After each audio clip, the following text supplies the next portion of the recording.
tidak akan dibangunkan oleh Allah, tidak akan diberikan tauhid petunjuk oleh Allah, karena Allah memang tidak menghendaki kepada hamba. Kamu berbuat baik itu Allah menghendaki. Kamu tidak bisa berbuat baik, memang pantas Allah tidak menghendaki. Agar dosamu terus bertambah, agar dosamu terus mengalir, akan menghibur bentuk sebagai gunung.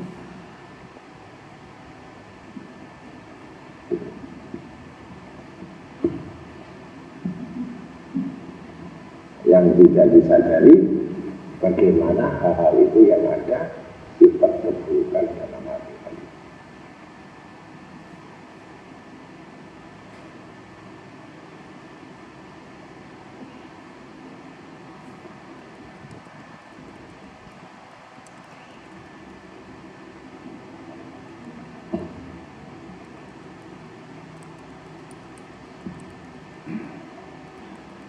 Maka disebut ilmu itu diketahui oleh hati, bukan oleh hati.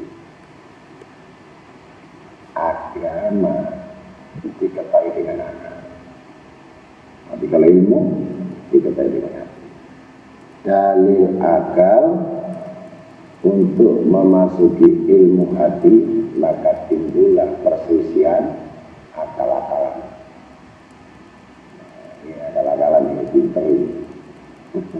Aku mau diakal-akali ini. Diakal-akalan. Mengaji diakal-akali oleh kesucian.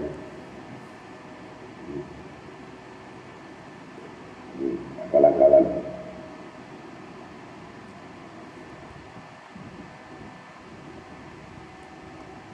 Al-galab yang mempunyai arti. Yang pertama, segumpal daging berbentuk bulat panjang yang terletak di dada sebelah kiri, yang memiliki fungsi tertentu. Di dalamnya terdapat rongga-rongga yang berisi darah hitam.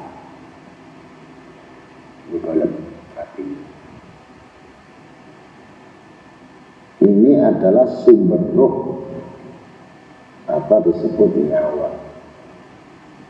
Kita mau tahu itu.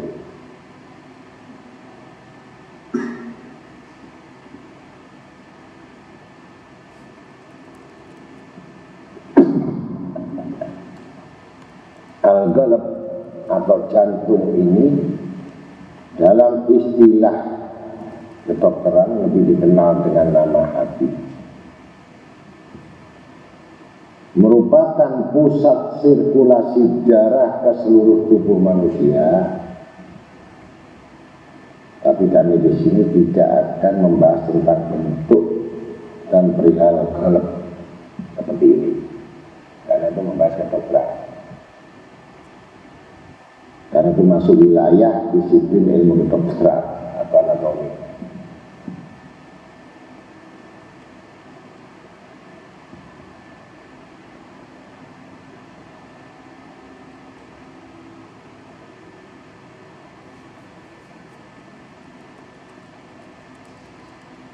Jadi kata qalb yang kami maksud bukan jantung atau hati dalam pengertian fisik, yakni sepotong daging di dalam dada yang berada di alam materi, yang juga dimiliki oleh binatang dan bahkan yang orang mati. Itu jantungnya.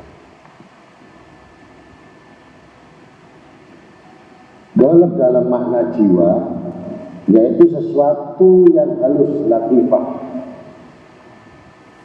lembutan, bersifat ketuhanan, robaniyah, hati nurani, latifah itu punya kelembutan, peka, sensitif.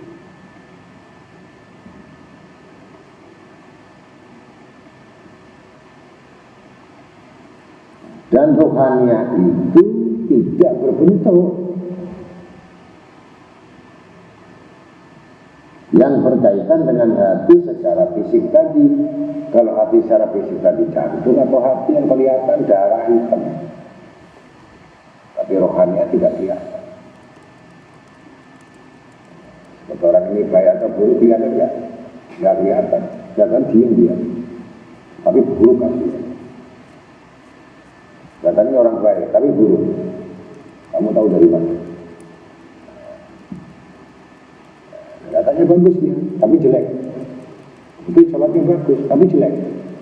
Kelihatannya sholatnya biasa, tapi baik. Nah, itu aneh. Itu nggak bisa ditebak.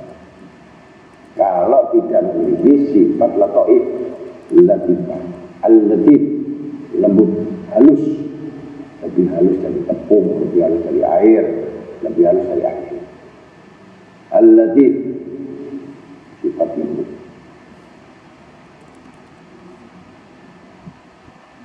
Latifah yang halus itu adalah hakikat diri manusia yang mampu menangkap pengetahuan tentang Allah dan hal-hal spiritual lainnya.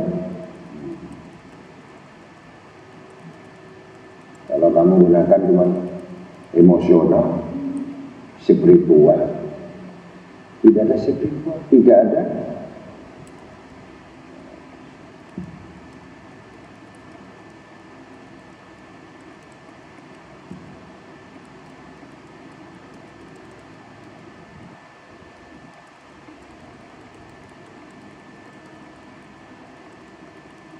Dan tidak mungkin dicapai dengan akal pikiran manusia semata-mata.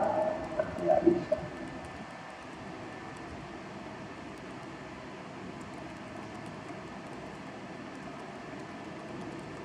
Itulah manusia menerima perintah dan larangan Allah. Yang bisa menerima itu punya kelembutan itu. Kalau enggak bisa. Orang keras hati. Orang keras hati sampai mati tidak bisa berubah, enggak bisa,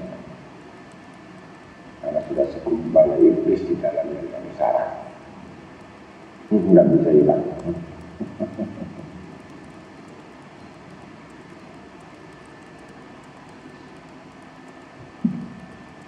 Yang akan dihukum dan diberi pahala sebagai konsekuensi atas apa yang diperbuat saat hidup manusia di dunia ini.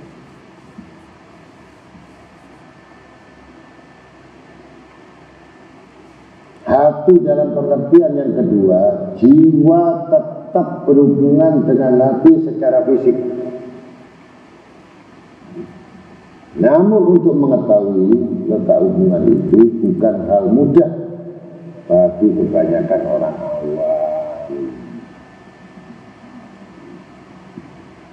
Karena orang awam tadi sifat yang diutamakan emosional, kemudian yang kedua paling dominan rasional. Orang yang berilmu spiritual, ketuaan yang tidak dimiliki oleh manusia. Kuat emosional, kuat rasionalmu, atau kuat keyakinan. Kalau kuat keyakinanmu, kamu nggak stres, nggak punya stres.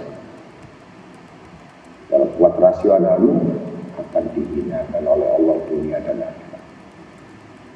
Ya siap. Tidak tunggu aja. Dia kalau diberi susah tidak bersabar, diberikan nikmat tidak bersyukur. Itu orang rasional.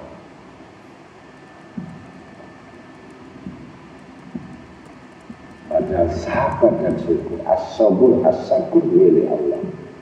Bisa sabar karena spiritual, bisa syukur karena spiritual, bukan rasional. Nah, sekali lagi, tapi orang susah kalau ini.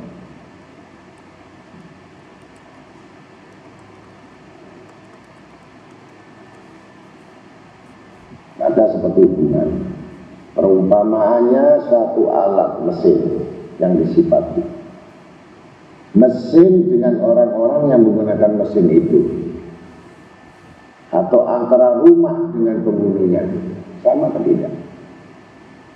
Bisa bergerak mesin karena ada yang membuat. Mesin tahu diri, dan orang yang menggunakan tahu. Apakah bisa mesin punya kemampuan tanpa digerakkan? Jadi manusia ini robot. Tapi kalau dia sadar dia robot, maka dia tidak akan berani melanggar aturan-aturan berjalan sendiri. Itu namanya robot konslet. Mesin konslet, nggak ditombol jalan sendiri. Nah, suruh ke kanan dia ke kiri. Robot apa namanya? Nah, manusia itu kalau nggak ada petunjuk, nggak bisa jalan sendiri dong.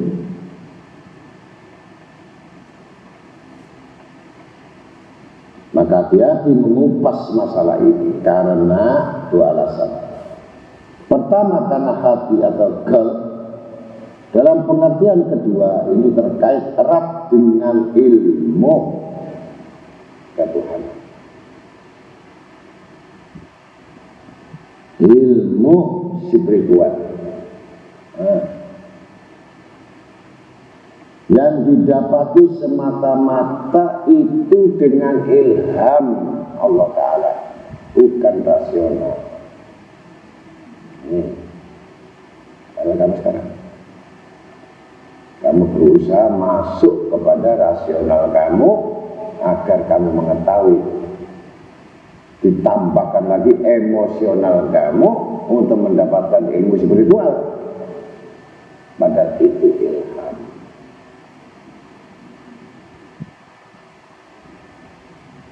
Tanpa melalui proses belajar yang lazim, itu bukan menjadi target untuk mendapatkan ilham.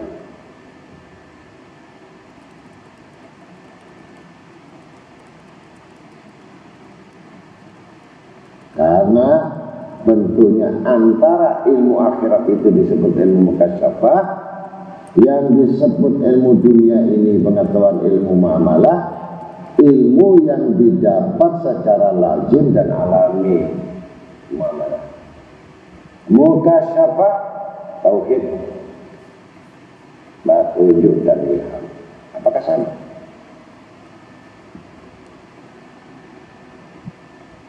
Di sekolah tinggi apapun, kalau tidak didasari dengan tauhid, itu musibah.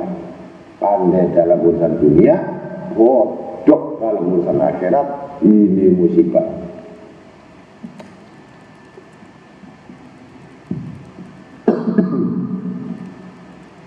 Punya mesin tapi bobrok mesin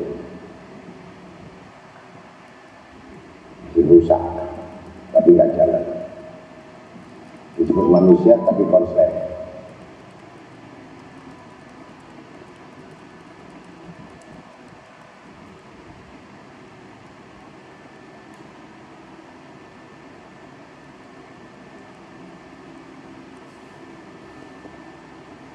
Maka dengan cara latihan-latihan itu sampai mengetahui kelembutan hati, sensitif, rasa halus, bahkan sampai mengalir ke tangan. Orang yang halus itu sampai mengalir ke tangan, sampai tangannya rasanya tidak ada tulang. Itu saking lembut. Hati kalau lembut.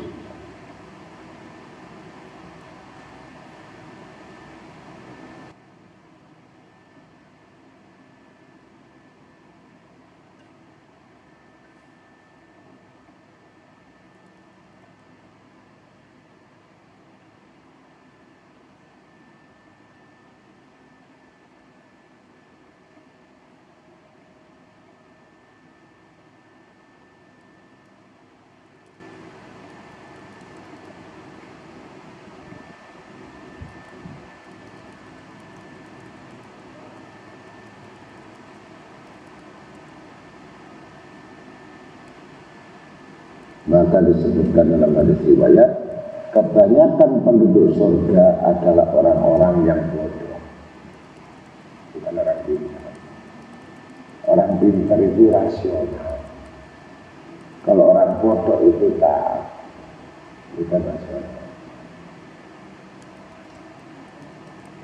Yang masuk surga. Yang dimaksud bodoh adalah dalam urusan duniawi itu bodoh.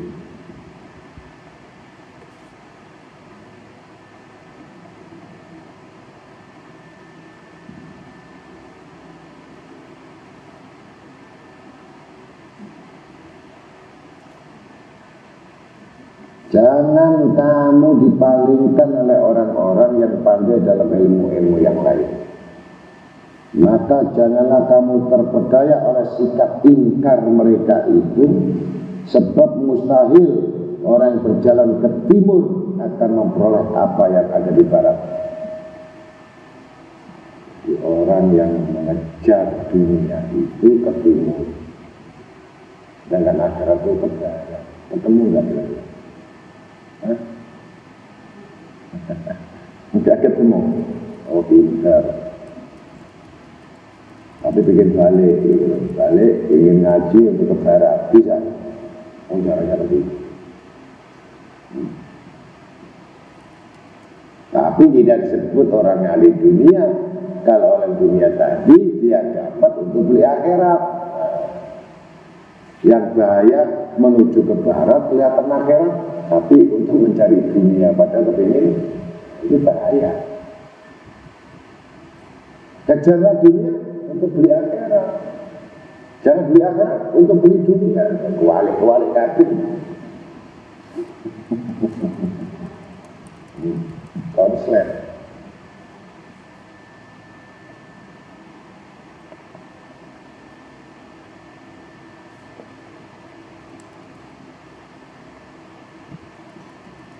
Innalladzina la yarjuna liqa ana wa radu bil hayati dunya wa ma'annuna biha. Sesungguhnya orang-orang yang tidak mengharapkan, tidak percaya akan pertemuan dengan kami dan merasa puas dengan kehidupan dunia serta merasa tentram dengan kehidupan itu. Itu orang jalan ke timur itu, bukan ke barat, tentram. Surat Yunus ayat 7.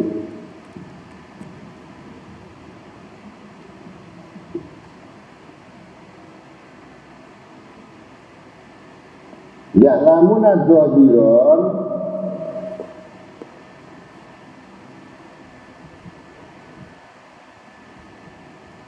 minal hayati dunya wa hum anil akhirati hum ghafilun. Surat Ar-Rum 7. Mereka hanya mengetahui yang sifatnya lahiriah saja dari kehidupan dunia, sedang mereka tentang kehidupan akhirat adalah golongan orang-orang yang lalai. Surat Ar-Rum ayat 7. Tertipu betul ya.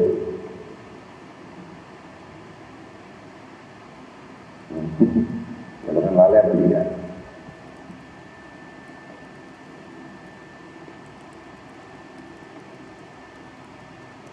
Dalam surat An-Najm, maka berpalinglah hai Muhammad dari orang-orang yang berpaling dari peringatan kami.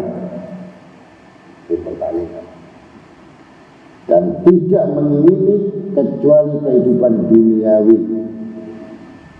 Itulah sejauh-jauh pengetahuan mereka. Itu salah kan enggak diusir, enggak senang lihat memikir, karena memikir dunia ini yang dibenci Allah, benci Rasul. Padahal marah, terus marah, gue lagi iman. Itu perdunia mana? Karuannya itu bisa. Jika tidak syukur, jika ini tidak syukur, diuji tidak sabar, repot.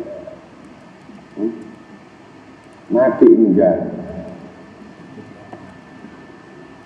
hidup pun tak mau, jadi hidupnya enggak jelas.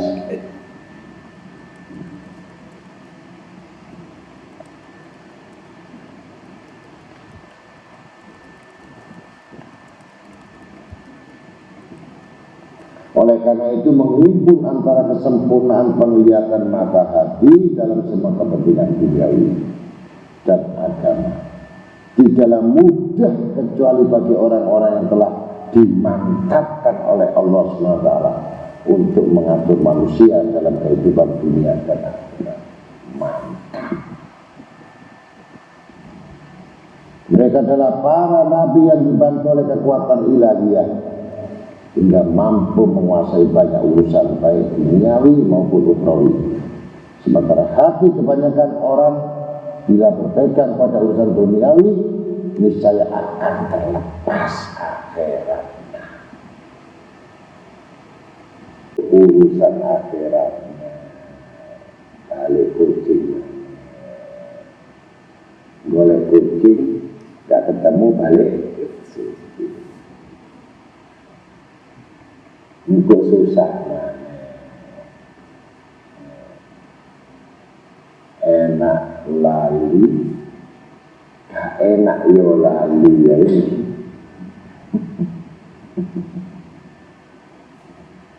Model itu buahnya sebab meeting Cina.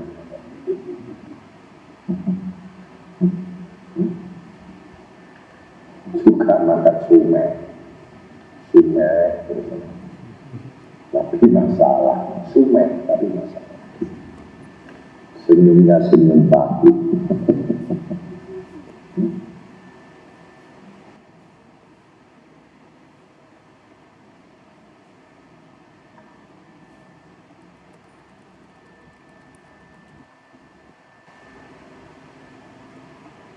Maka dalam hadis disebutkan, jika ingin meluruskan hati, maka dia akan meluruskannya. Iya, teman-teman ya. Dan bila ingin menyimpangkannya, maka dia pun menyimpangkannya. Hadis riwayat Ibnu Majah. Hati miring, dia berusaha miring.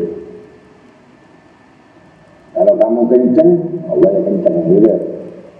Tergantung saya kamu aja. Kamu banyak wiring apa kencang?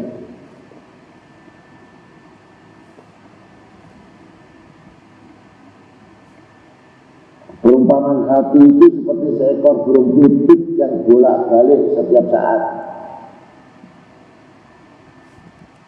Seperti air yang mendidih. Itu hati manusia itu. Di sini kelihatan tenang tapi maunya banyak, maunya banyak.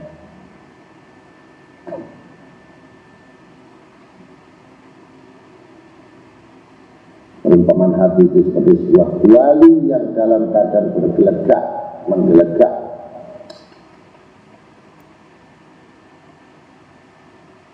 Perumpamaan hati itu juga ibarat selai bulu di sebuah tanah lapang yang dibolak-balikkan tertiup oleh angin ke depan dan ke belakang.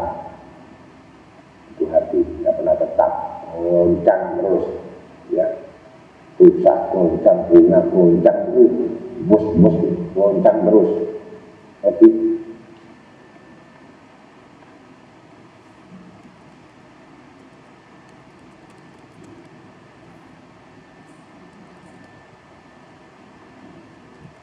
Maka firman Allah Ta'ala,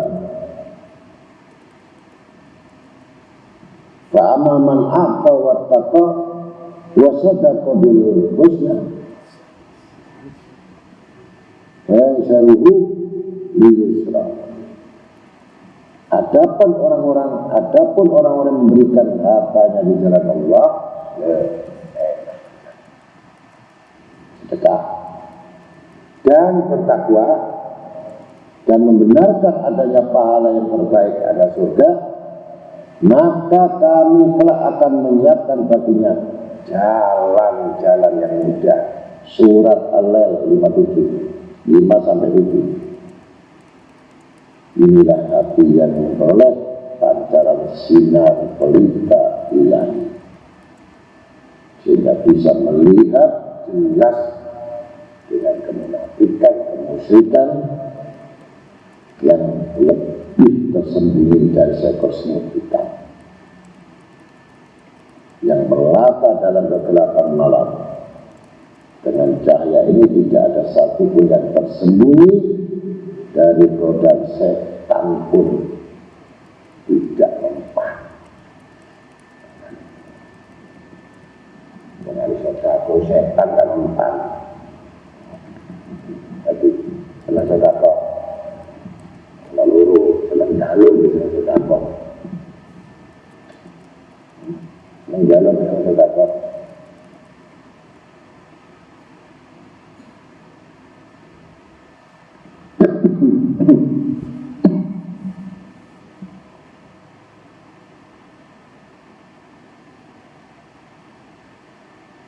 Hati yang sudah terbebas dari semua yang membinasakan itu, lalu tekad kuat berjalan untuk mendekat kepada Allah dan syarat dengan hal yang menyelamatkannya dari kebinasaan. Seperti yang tidak memiliki rasa syukur, tidak memiliki sabar, tidak memiliki rasa takut, tidak memiliki tafakur, tidak pernah muhasabah, evaluasi diri, dan lain-lainnya. Kalau itu bisa dilaksanakan, adalah hati yang disambut oleh Allah Ta'ala dengan wajahnya. Dan itulah hati yang tentram, ala dzikrillah tatma'innul qulub. Barang siapa yang selalu berpikir kepada Allah, tentram hati. Ala dzikrillah tatma'innul qulub. Jadi orang banyak pikir itu pasti tentram hatinya. Kalau banyak pikir tapi tidak tentram, banyak masalah. Tapi banyak pikir tapi tidak tentram. Hati yang kedua, hina, yang penuh dengan dorongan-dorongan hawa nafsu, yang kotor dengan perilaku tercela dan keji buruk perbuatannya, maka terbuka semua pintu-pintu setan baginya dan tertutup semua pintu-pintu malaikat. Awal keburukan dan kejahatan dimulai dari bersihkan hawa nafsu yang menghujam ke dalam hati. Lalu hati itu memandang pada sang hakim akal untuk meminta saran dan membukakan wajah kebenaran padanya. Tapi ternyata akal telah melayani hawa nafsu. Jadi akal tadi kalah dengan hawa rasio tidak jalan, rasionalnya.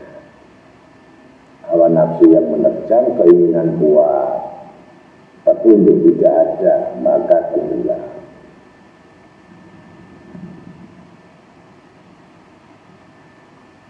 Maka hawa nafsu dengan akal bersikap akrab dan saling nolong-menolong. Kalah nanti orang pintar dengan akal.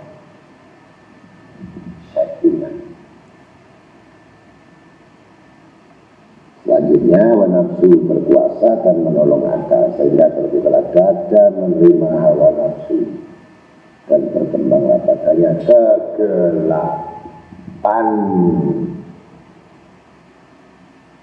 Menahan maksudnya tentara akal yang akan mempertahankan akal. Kekuasaan setan menjadi semakin kuat dan wilayahnya makin meluas sesuai dengan berkembangnya kemana hawa nafsunya bertambah. Akhirnya akal mulai condong cenderung mematut-matutkan, mematuhi diri pada hawa nafsu. Halus ya, kecuali dikalahkan dengan sesuatu yang lembut, dengan kemampuan.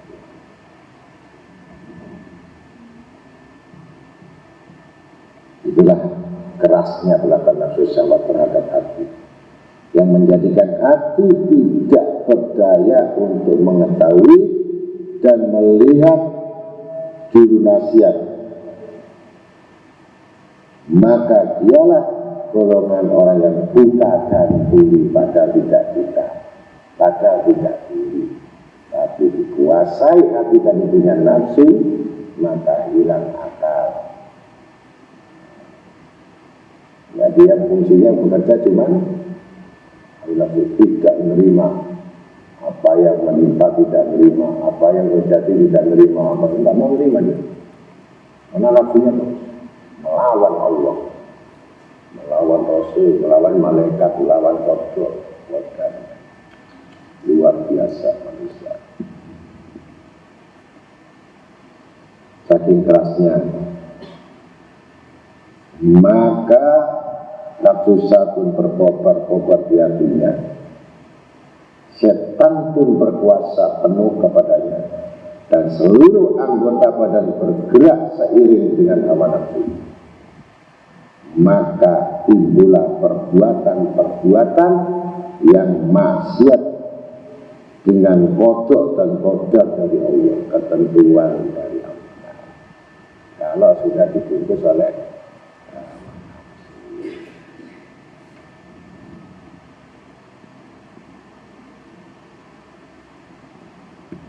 maka hati seperti inilah yang diisyaratkan dalam firman Allah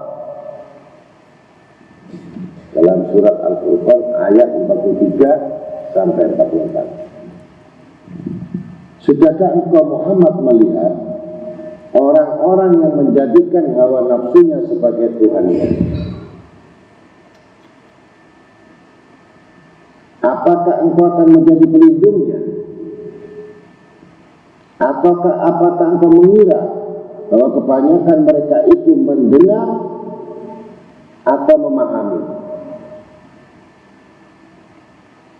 Mereka itu tidak lain hanyalah seperti binatang ternak. Bahkan mereka lebih sesat jalannya daripada binatang ternak itu. Quran.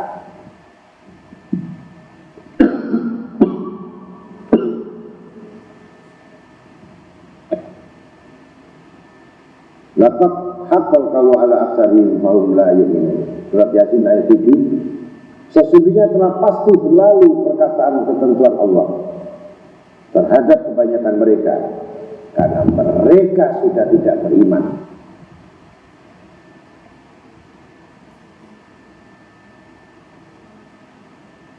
Lanjutkan dalam surat Yasin ayat 10. Wa sawa'un 'alaihim andatal al-jumhum la yu'minun. Sama saja bagi mereka, apakah engkau beri peringatan kepada mereka atau engkau tidak beri peringatan kepada mereka, mereka tetap tidak akan beriman. Jadi percuma ya, karena nafsunya sudah menguasai hatinya dan nafsunya sudah menguasai akalnya. Mudah-mudahan itu saja. Kalau tauhid menentukan bahwa Tuhanmu adalah Allah, dan wajiblah kamu mengetahui bahwa Allah dalam firman-Nya wa ma khalaqtul jinna wal insa illa liya'budun, tidak dijadikan jin dan manusia kecuali ibadah. Nah, dunia sarana, media saja. Awas jadi tujuan. Kalau dunia jadi tujuan, pastikan ditunggu kesesatan. Tapi kalau kamu menjadikan dunia ini adalah sarana, hanya jalan, maka kamu akan selamat. Karena tujuanmu adalah menuju keridhaan Allah. Orang yang selamat selalu mengingat Allah. Fadkuruni dzikrikum. Karena siapa mengingat aku dalam kerjaannya, dalam perbuatannya, aku akan mengingat. Karena siapa yang lupa dalam pekerjaan padaku, maka aku pun melupakan dia. Assalamualaikum warahmatullahi wabarakatuh.